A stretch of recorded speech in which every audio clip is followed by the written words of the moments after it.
Shane is putting in the next little bit of cleverness, which are his composite hatches. And then we're fitting the first one today in the bedroom.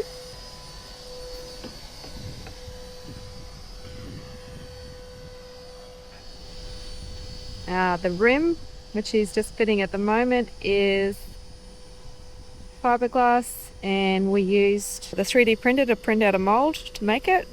And yeah, I think he 3D printed the hinges as well. So let's go downstairs and have a look at it. This is a 3D printed mold. This is his original concept. So you can see all sorts of hinge mock-ups and how the seal's going to work, all of that. So that's a really nice thing about 3D printer. People have been asking, why would you have one? Well, in our case, we can mock up what we want. Well, the idea, print out an idea and see if it actually works.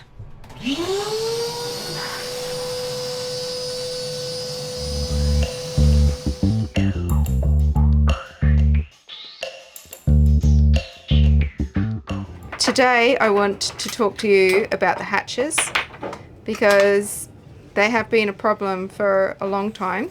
Since day one. Since day one since we've owned the boat. Anyway. Yeah. So. In fairness, that's 32 years into their life. They are the original Guyo. And they are substantial. They're not insignificant hatches. They are what would be considered today as the ocean or offshore hatches in the hatch ranges that you see in most hatch lineups. So they don't sit flush with the deck, they sit above the deck. And the two biggest issues that we have with that is, number one, we're only 42 foot long, which makes, if you have a broken line visually, makes our boat look stumpier than what it already is. Yep. And number two is that it does tend to catch a lot of things. So everything from sheets to waves coming over the deck. So they do... Including toes, they're really hard. Yeah. And toes. They're just generally in the way. Yeah. And there's quite a lot of them on this boat. There's 6 hatches alone forward of the mast in the bows on each side. So that's a lot of hatches, a lot of holes. Because there's one more problem, is they're heavy. They're heavy, yeah, and that is definitely one thing you can't get away from. These ones have a cast aluminium rim, which is not insignificant. This thing has got a serious rim on it. Nearly 35 millimeters thick of solid aluminium through here. So these suckers were built to go through all sorts of snot and last a long time, and they have. They have actually worn out the hinges. So they're expensive. They're expensive. They're heavy. Really heavy. And they don't sit flush with the deck. That's right. And we were having them leak, which is why... They were leaking. It was a nightmare, and we did replace the seals in them all. New EDM seals in here, and they were still leaking. The reason they were leaking, particularly the first 2 sets of hatches, whenever we would get a wave splash over the front, the Paikea going upwind in particular, in rough stuff, when it's a bit windy, bow would go down, and because we've got quite bluff bows up high, it would shoot a bit of water straight up. So the bow would go down, this shot of water would come up the bow, and then Paikea would sail under this shot of water, and then the bow would come up, collect this lump of water that had just been shot up, and then it would hit this face of the hatch here. The water would then explode and spray and go everywhere. But because there is a gap between, you can see here, the table and the lip here, so the water would shoot into that gap. So it's a lot of water with a lot of force would shoot in there, and it would basically sort of squeak the hatch up a little bit, right?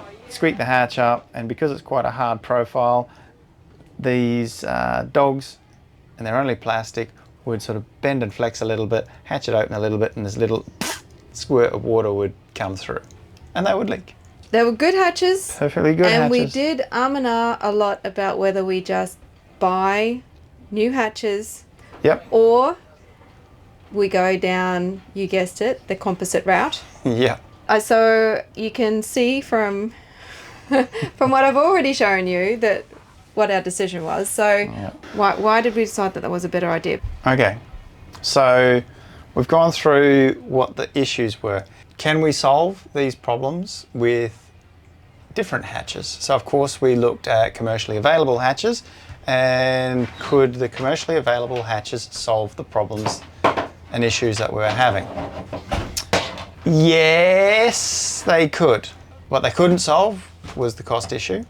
But to be honest, making our own doesn't solve the cost issue too much either. But that's a slightly different story. Could they solve the weight issue? A little bit, but not a lot. Okay.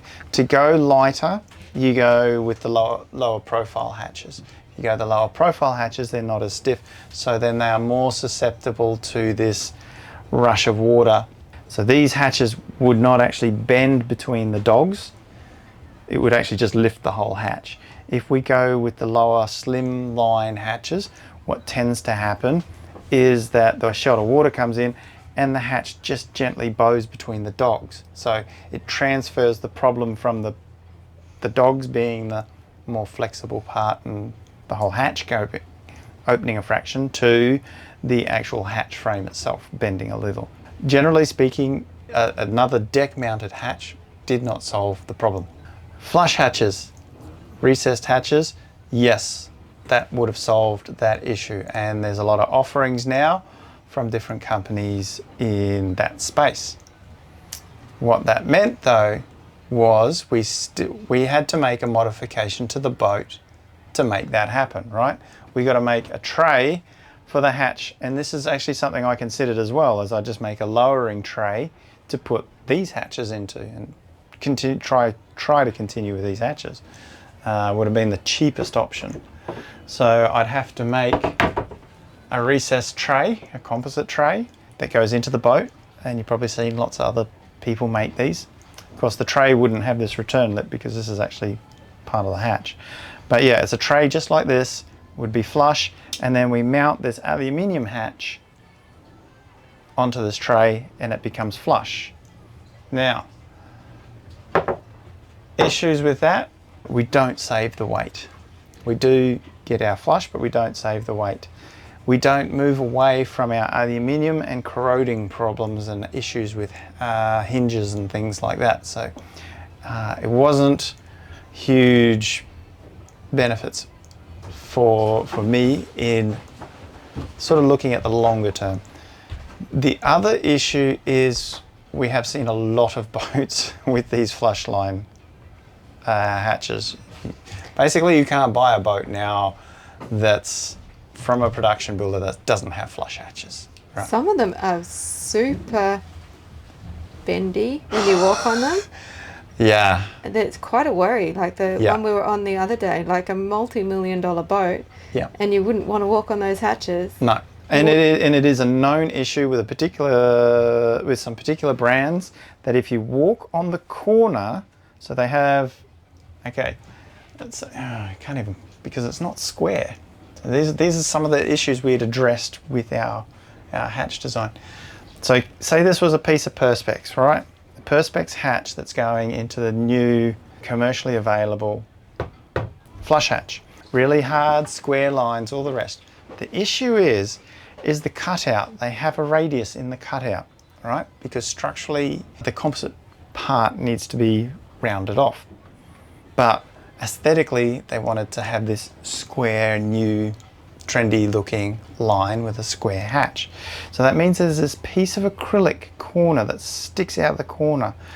And it's quite well known that if you stand on this corner, and these hatches are on the deck, and this is what happens, they're a hatch on the deck, they get stood on, they get walked on. That's part of the brief of a hatch. The job. It's its job, right? So you stand on it and it breaks the corners off. which is not ideal. So I was not super keen on going down the commercial route because there's a bunch of issues with it. And my experiences and many other owners' experiences is these brand new hatches still have a tendency to leak, which is one of the primary issues we're trying to address, right? So getting rid of the existing hatch, that's looking at more commercially available hatches. Not possible, but not a good option for us. What was our vision for the upgrade? What was our brief? It had to be... Yeah. So, well, you guys know the problems that we got to do. One, it's got to be waterproof, like properly waterproof, right? So there was a lot of focus on it sealing. And the other thing was that I wanted it to be waterproof under a lot of different conditions. So not just closed and sailing, but the ability to crack the hatch when you're in the Caribbean, when the rain showers come through, that we can have the hatch cracked with the airflow coming through, and that there were options with the hatch that the rain didn't come thundering through and you're completely stifling hot inside the boat. So this will be an experiment as to see as how that works. All right, parts. Parts are a big one. I wanted to be able to have more simplified, less specialized components. So the hatches are going to use readily available EDMs. So the foam is stuff that you can get off at Amazon or at the local chandlery in a lot of different places, or you can get it from a local hardware. So the EDM profile that we're using is not super specialized. Hinges, that was a really big one. The hinge on these hatches has to perform multiple jobs. Not only does it have to hinge up and down, be strong enough, but the hinge is to be a friction hinge that actually is able or capable of holding the hatch up in place, so that we minimize, don't want struts, don't want stays, don't want all that extra rubbish associated. We want these things to be as simple as possible. So hinges were a lot of effort to find commercially available ones, and found some commercially available ones, but then strayed a little bit, and we are now going to produce our own hinges with the focus of them actually being 3D printed. So to have spares and things like that, I can actually print a new set of hinges when I'm in a lagoon in the middle of wherever it is. And yes, the hinges are grunty enough. For me, the main thing was we could actually service these hatches all on our own. And I was taking a few cues from the aluminium boat designs I'd done many years ago. Why can't I do that in composite? So the hatches on the aluminium boats, they were great because one, we could make them flat, flush, we could make them super stiff, super strong, and we could tailor things around the waterproofing needs and requirements for the actual hatch. So the gutters in particular were really big component of the aluminium hatch. So like I showed you before, the frame. So this is basically a composite version of what we would design as a aluminium hatch frame. We have a return lip and a gutter. So the process of this hatch and its functionality is we need what we call a sealing blade or a sealing edge. So this edge here is kept quite narrow, but it's the same with our aluminium one. Hang on, I'll go and get the old aluminium one. Right, so here's the old aluminium frame. Of course, this frame sits up on the deck, but this is the crucial part of the hatch sealing, right? This is the blade. This is a small area that pushes into our soft foam, and it's this small area pushing into the foam that creates our tight seal. Okay, we don't want it too small and cut our seal, but we need it as small as possible to create a high pressure on our foam. Okay, so this aluminium lip here and edge that pushes into our seal, is what we can see inside here. Now this gutter here, this gutter needs to be able to contain the water when it passes over the top but drops down between the hatch and the deck and then drain it away. Okay, so the size of our gutter needs to be reasonably well sized so that it can hold a reasonable amount of water and not overflow too much and put pressure in and on our lip here. The purpose of this rim, and one of the big advantages, is that, like in the case of an aluminium boat, we can actually bond it into the structure of the boat. This has a lot of advantages in that it actually helps to stiffen the boat and strengthen around where this new opening is. Okay, so you cut a big hole in your boat and then you glue this frame in, and this frame has a lot of structure in it to be just a sealing frame, that it now nicely and neatly finishes off our big hole that we just cut in the boat and strengthens up this penetration. So that was a big win, big going forward. So that Goya one that we had, because it just had that little metal rim, it wasn't, or it isn't, this is going to be a lot stronger because you've just now yes, laminated in an actual piece that's going to stiffen up all around, so correct, that it will stop that piece of the deck moving. It won't stop it moving, but it helps strengthen and stiffen it, yes, for sure, because you're putting more material in, but not just more material, you're putting more material in a geometry that is naturally resistant to cracking in the corners and naturally able to move loads around the frame much better than just cutting a hole. So because we've got a nice strong base with the old system, if the deck moved or flexed a little bit, it would then transfer the load into the hinges and into the dogs. And then the hatch lid itself became a structural part of the deck. And this is why we're actually breaking dogs and things like that, because the boat would move around a bit and then the slightly sunburnt dogs would be overloaded and it would break the lugs off or split the shaft of the handle and all the rest of it. So yeah, the actual hatch lid was taking load. Whereas if we grunt the rim up, that means that there's less load required, or less load that will naturally go through the hatches and the dogs. Copy. Yeah. So in terms of the engineering, we've covered the rim. Yeah, we've covered the rim. All of these hatches need to be designed and meet some design criteria. Okay, there's ISO, ABS, DNV. I don't know if ABYC covers hatches. It's been a while since I've looked at ABYC. But those three, there's design criteria. Elements cover hatches, openings, glazing, and all of that sort of stuff. So this isn't all just, you know, stick it on the wall type stuff. We are actually designing these to meet these requirements. And why would I bother designing these to meet the requirements? Because these requirements come from a lot of historical data over the years of seeing, oh, this fails, this fails, this fails. We got to grunt it up to this much to make it stop failing. Safe. You've got to make it safe. Got to make it safe, right? So there's minimum requirements, which makes the job a bit easier because we don't have to guess. So we make sure that these meet the minimum requirements. In our case, it's really cool that we exceed them by quite some margin, which is really nice.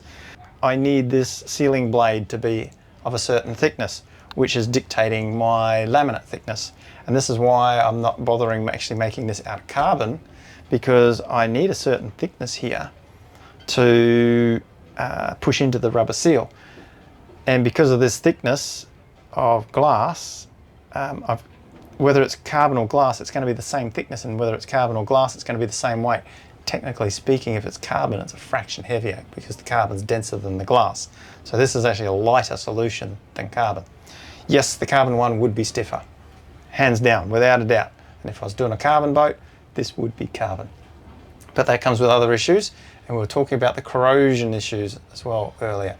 If I made this out of carbon and I have any metal component in here, The Fizz City. Fizz City or Rust Stain City. So lots and lots and lots of factors to take into account here. So this is why this is not carbon, and this is why it is glass, because it doesn't need to be carbon. And width too, isn't it? So I mean, it's not just the build and things like that. We have to fit a person through them and all that. Yeah, sort of thing too. exactly. There's not, so there's all that sort of safety aspect that if it need to get people out of the boat, then these hatches need to be a certain size to correct. get people out. Yeah. So lots of those considerations and factors are taken into, and we will be making escape hatches as well.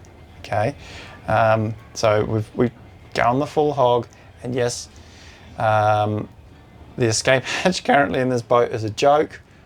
People go, oh, escape hatches are just as dangerous as having no hatches. If you buy a commercial one, yeah, I totally believe that, because there has been issues. In this case, that is not the case. The escape hatch in this is being designed to meet the requirements and is going to exceed the minimum requirements, just because... Can I stop you there? Because I can. I'm going to just touch wood, because sailors are a superstitious bunch. Yeah. And you say something like that, I need to... Yeah, exactly. No, but like, yeah, you put a lot of time into the engineering of them, and yeah, there's a lot of effort that goes into them. The drawings for the components that go into these, even just for myself to build these, I have to design these, draw these, and because they are a little bit complicated and the laminates are reasonably, I wouldn't say complicated, but certainly not your beginner level, I need these drawings and notes just for myself. I'm the one that created it in my head, and I can't remember what goes on, so I have to make the drawings for these. And it's also good for me, well, I have to create the drawings to check all of my specs meet the requirements. So, but also I've got to create the drawings or the CAD models for the molds. All the molds are 3D printed, but that'll be a different video. Before we get onto the lid, let's have a look at the hinges. We spoke a little bit about the hinges. Right, now how I was talking about keeping carbon out of the equation, black hinges. These are not epoxy carbon hinges. These are nylon-carbon hinges. And these are nylon-carbon hinges that Aidan assembled, I designed, and the Bamboo Lab printed, right? And they are incredibly cool. I'm super stoked. And the only reason I came to this solution is because, grab another piece of equipment. Part of the design process is mock-ups. I'm a huge fan of mock-ups. Before I made any of this and invested time, money, and all the rest of it into molds and composites and all the rest, I 3D printed a mock-up of section of it, see what it looked like, put it on the deck, how it compared size-wise to the existing stuff. So I got a feel for what was going to happen. I was mocking up the seal arrangements and all the rest of it, how it would seal. Okay, so here you can see, right, so you can see how the seal and the blade, the seal blade, goes up into the seal and pushes on it. Okay, this is some D-seal I had, and this may actually be the type of seal I use versus the standard square EDM. Both of these very easy to get, but because they're cheap, I can actually experiment with it very easily. But during the mock-up, I actually printed out the hinges because, of course, I didn't have a set of hinges. So I was looking at a company to supply these hinges, and they're friction hinges. So these hinges supply a constant torque friction in them, so it's difficult to open and close them, and they're used in a lot of things to hold a door or a hatch or a window open. So I'm like, well, why can't I do that with my hatches? So I'm fully committed to going down this path, and it cleans up so much of my design. And yes, a lot of other hatch companies make friction hinges with their aluminium hatches as well. So it's not a new thing. I'm not reinventing the wheel here. I'm not saying I'm the first one to do all this, but I'm using known technologies manufacturing it slightly different, but yeah. So I mocked it all up and I 3D printed it and went, why could I not just 3D print my own hinges? So I did. And of course you can see the hinge changed shape and geometries, and there's some advantages to this setup, but I won't go into that because that's really boring and all the rest of it. But there is a reason why this hinge is looking this particular way and not this particular way.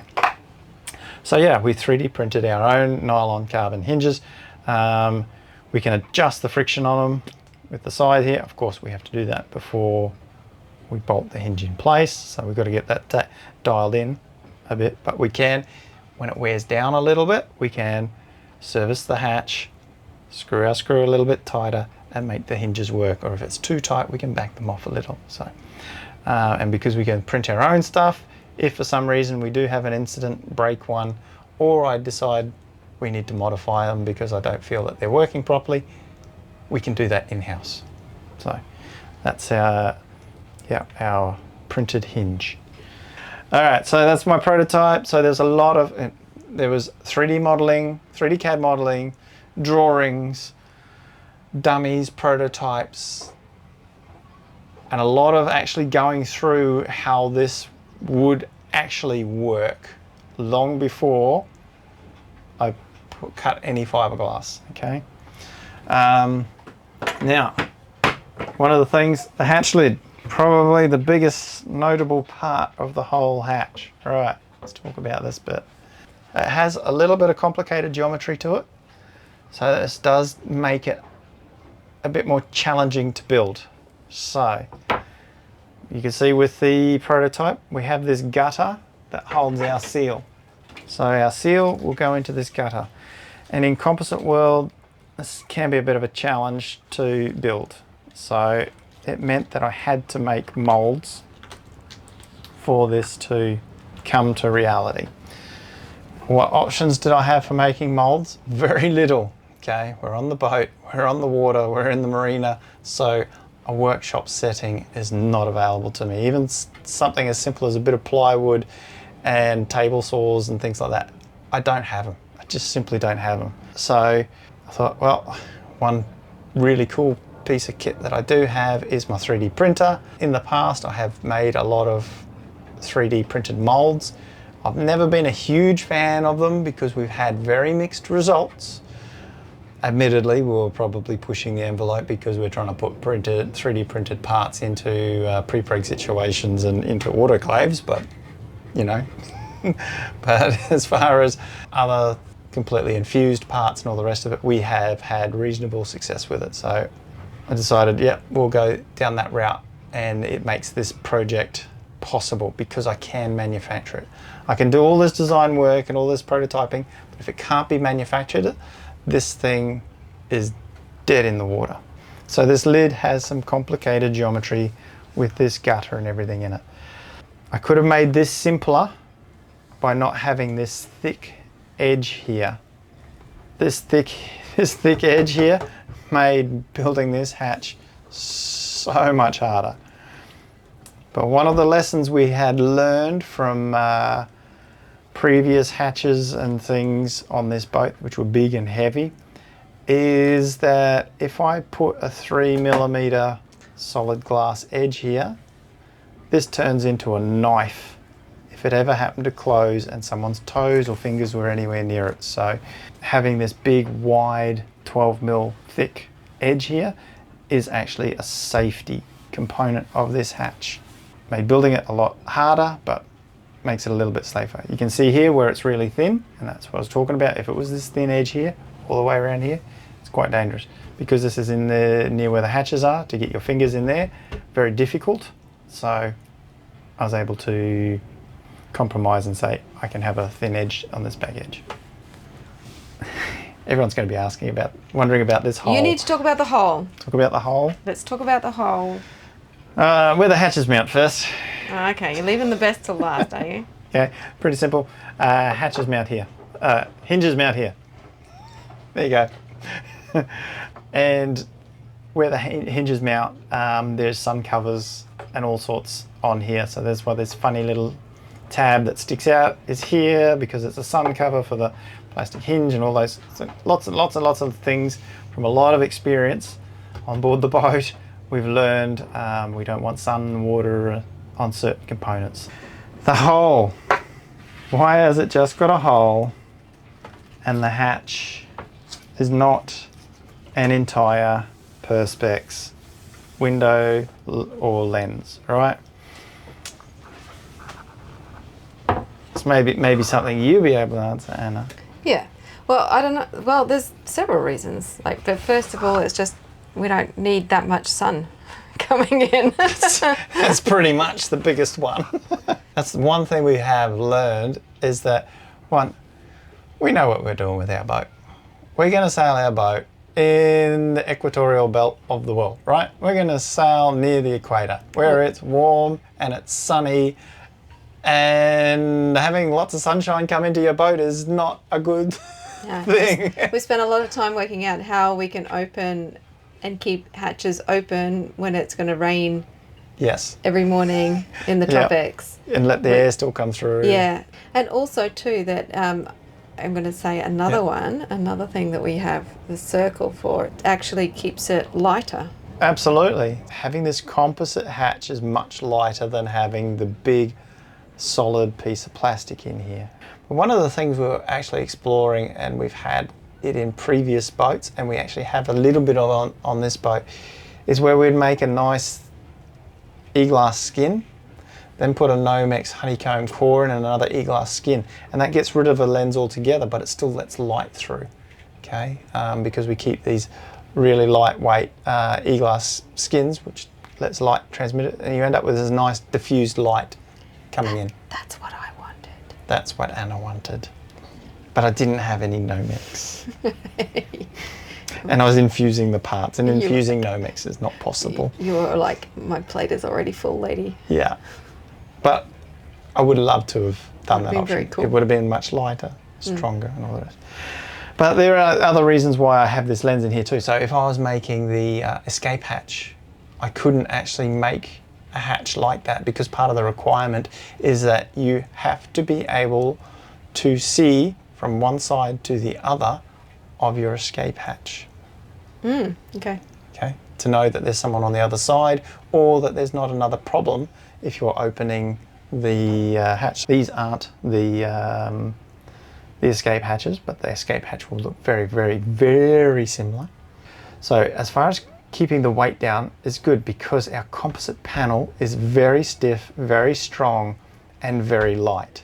It's so superior to the acrylic that goes in here. It's not funny, okay?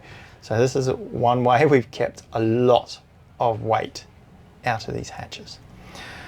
Also, because the lens is now smaller, and in particular it's a circle, it means that our lens can actually be way thinner because our plastic that's in here only has to span this small distance here and not this entire big distance here. So the requirements for the actual plastic that go in here drop again as well. So we can further reduce weight for the same strength as before just because we made the requirement for the plastic to go in here smaller. So we've ticked most of our boxes. Now, one of the really big ones is that it is flush. So we're looking at this hatch and it's flush. And this is pretty big. It's a big one. And this is one of the things that was a big head scratcher. And one of the things that most commercial flush hatches can't achieve either, or the ones that I've seen don't achieve. And this is the tolerance between the hatch and rim and the lid here. I've kept this gap as small as possible. One, it looks a bit nicer, but that's pretty low priority. But two, the biggest one is the smaller the gap is that is around here, the less water, particularly if you get a big green one over, the less volume of water can fall down and into my gutter. So it means that my gutter requirements just become so much lower. There's even thoughts in my head down the track that I potentially put seal around that gap so that potentially the amount of water that gets in there is next to none. Okay, so there'll be 2 lines of defense with the whole seal arrangement, but that'll be an experiment for later on down the track. No more kicking toes, no more snagging ropes, no more wave exploding on the front. It's now impossible for the moving wave to get under the lip and try and prise the hatch open and get in under the seals. Weight, 856 grams for the rim that goes into the boat. The actual hatch bits thingy, now this one's heavy because I put 2 extra layers in it and I've taken those 2 extra layers out in the subsequent one. So this is my heavy one. This is 1.3 kilos. So our side hatches in the aft ones are smaller than the forward ones. Now there's one of the forward ones, slightly bigger one, 60 mil bigger, untrimmed. This one is 1.3 kilos. So this one is actually 40 grams lighter, untrimmed, than the small one. So we're on the path to being the right way. These will get heavier. I didn't do the hinges. I have to weigh the hinges. They're not very heavy. Dogs as well. Dogs, yeah, as well, and the lens that will go in here. So I expect the hinges, the dogs, and the lens to be just under a kilo. So let's call this finished lid 2 kilos, and this hatch arrangement, because this gets glued in and laminated in, so it does gain a little bit of weight. So we call this 2 kilos, that 1 kilo. So this is 3 kilos in total versus our 5.7. So pretty much half the weight. And that's not insignificant, especially when you've got 8 of these things. So the weight gain for me on a component like this, the priority of it down here is weight. Weight gain's a bonus. But for me, these hatches should be safer in that they are stronger and they are stiffer. They address the issue that we have with our leaking and the serviceability of these hatches.